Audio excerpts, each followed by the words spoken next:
bicara PDI Perjuangan, Guntur Romli, memberikan kritik keras terhadap peraturan dalam Undang-Undang Nomor 1 Tahun 2023 Kitab Undang-Undang Hukum Pidana, KUHP, yang baru. KUHP baru itu sebelumnya menuai kritik karena sejumlah pasal dinilai kontroversial, seperti pasal penghinaan presiden dan wakil presiden.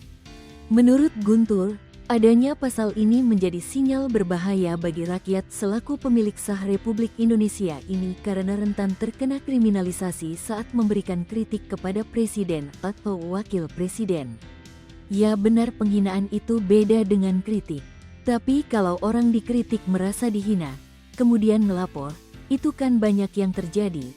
Saking tipisnya definisi antara kritik dan penghinaan, katanya, Kamis, tanggal 8 Januari tahun 2026, dikutip dari YouTube Kompas TV.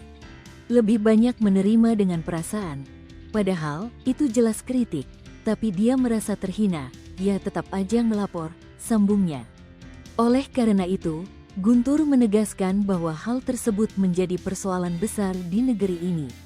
Padahal, kata Guntur, ketika rakyat memberikan kritikan itu merupakan hal yang biasa. Jadi bagi kami, ini serius masalah ini terhadap demokrasi kita ya, terhadap kedaulatan rakyat kita, dan ternyata juga tanda-tanda alarm berbahaya ini kan semakin lama semakin menguat dan terjadi di semua sektor ya, paparnya. Guntur pun mengatakan, tafsir terkait kritik dan penghinaan itu harus didefinisikan dengan jelas agar tidak disalahgunakan ke depannya.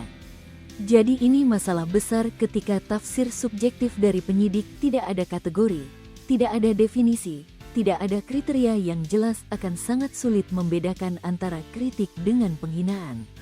Dengan adanya pasal 218 KUHP baru ini, Guntur juga menilai pemerintah menjadi semakin egois dan sombong.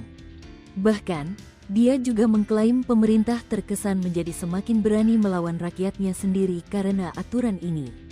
Pemerintah ini enggak tahu ya, kenapa enggak mudah sekali lebih terbuka, menyimak, merasa sudah paling jago paling pintar dengan motif-motif yang kita enggak tahu ya.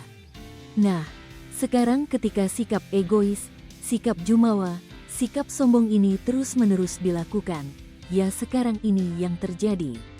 Sudah makin lama makin berani ngelawan rakyat, mau mencabut hak politik rakyat. Makin lama makin sombong, makin egois ya, sehingga ya sudah ini titik-titik akhir yang kita lihat semakin menguat.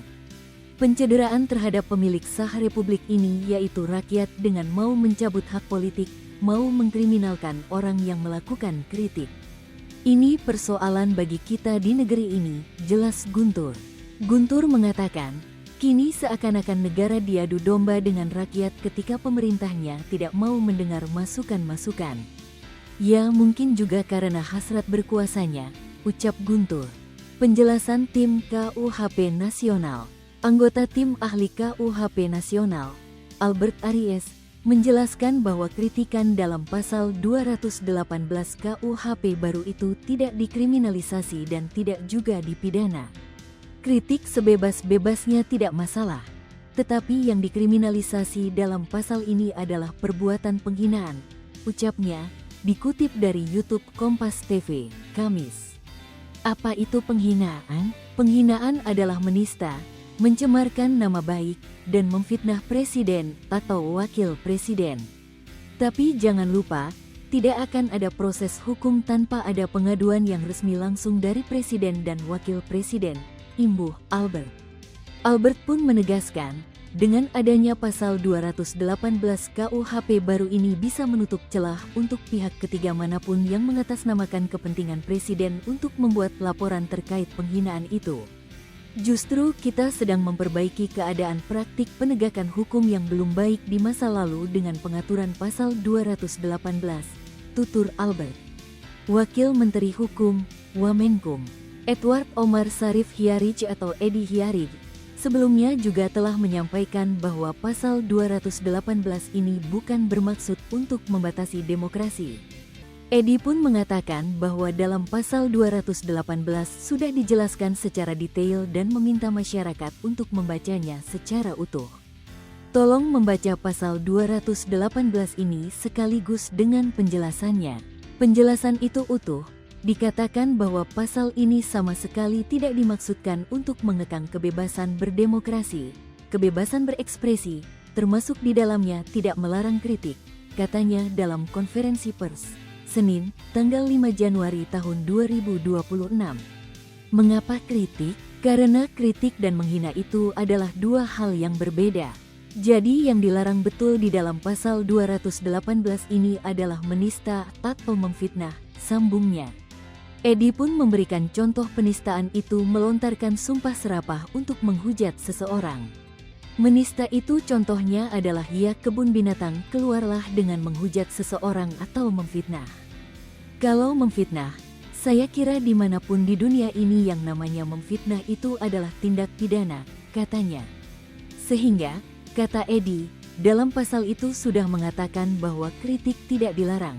Salah satu wujudnya adalah unjuk rasa.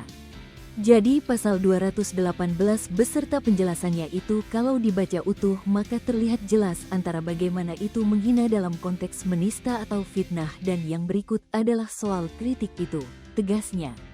Berikut bunyi pasal 218 sampai 220 tentang penyerangan kehormatan harkat dan martabat presiden dan atau wakil presiden.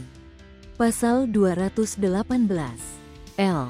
Setiap orang yang di muka umum menyerang kehormatan atau harkat dan martabat diri presiden dan atau wakil presiden dipidana dengan pidana penjara paling lama 3 tahun atau pidana denda paling banyak kategori 4. 2. Tidak merupakan penyerangan kehormatan atau harkat dan martabat sebagaimana dimaksud pada ayat 1 jika perbuatan dilakukan untuk kepentingan umum atau pembelaan diri. Pasal 219.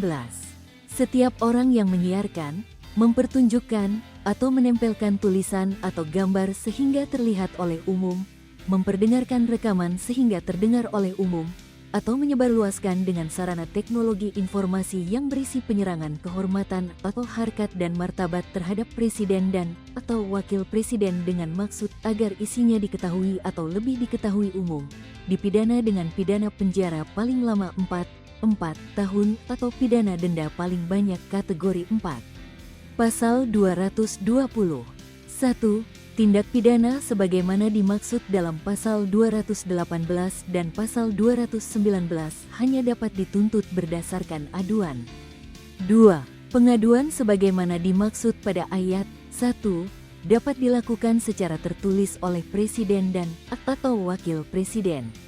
Download Tribun X sekarang, menghadirkan lokal menjadi Indonesia.